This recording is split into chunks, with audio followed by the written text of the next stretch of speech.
Hello, everyone. I'm sure you've heard that Microsoft has announced Windows 11, which is now generally available. Started on Tuesday the 5th, I think. Yep. Is this significant news? We're here to tell you a little bit more about that. Paul, Tuesday the 5th, it was announced, also announced Windows 10 end of life here a little ways out in 2025. Yep. But tell us a little bit more about Windows 11, why that's important, and what people need to know about. Sure. Yeah. So it's always a big deal whenever Microsoft announces a new operating system, right?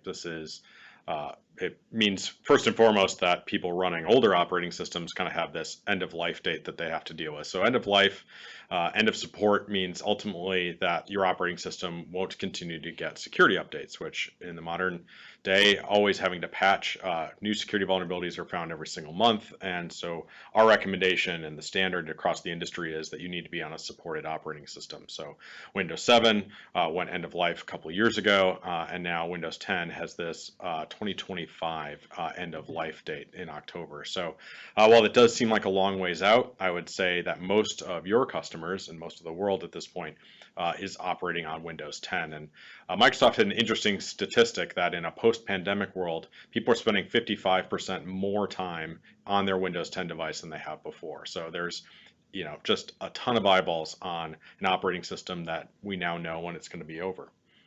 Windows 11 does have some fancy new features to it, right? They're always trying to move the technology forward, and in order to move a version up, you have to have something new to offer. And so, most notably is that the Start menu defaults to being in the center of your screen.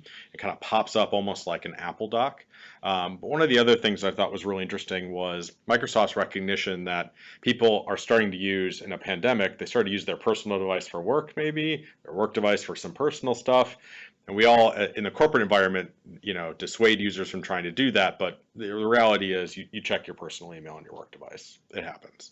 And so to acknowledge that, Windows 11, you can swipe and it'll switch between your business apps and desktop and your personal, and they have a third persona called gaming. So the color changes slightly, but you get a different desktop, different set of applications, different identity, so that you can better separate the walls of personal and the walls of work, but still operate on the same device, which I think is an interesting acknowledgement of that work.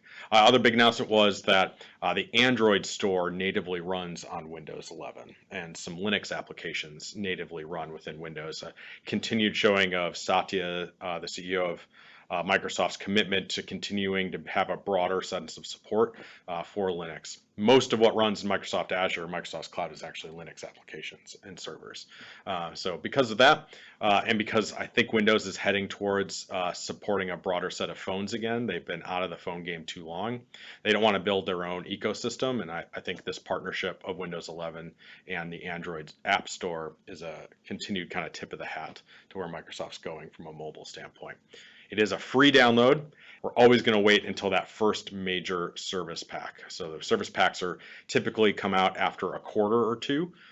So 3 to 6 months, we'll get not just individual updates, but an entire service level upgrade to the operating system. And they usually roll up into Service Pack 1 all of the stuff you early adopters found in the early release to be a bug. So we're not going to go installing it until then, but new devices will start rolling off the line with Windows 11 pre-installed unless we manually order them to have Windows 10 rolled back onto them before they ship. So it's here, and we need to help our clients around it. So it's an exciting time.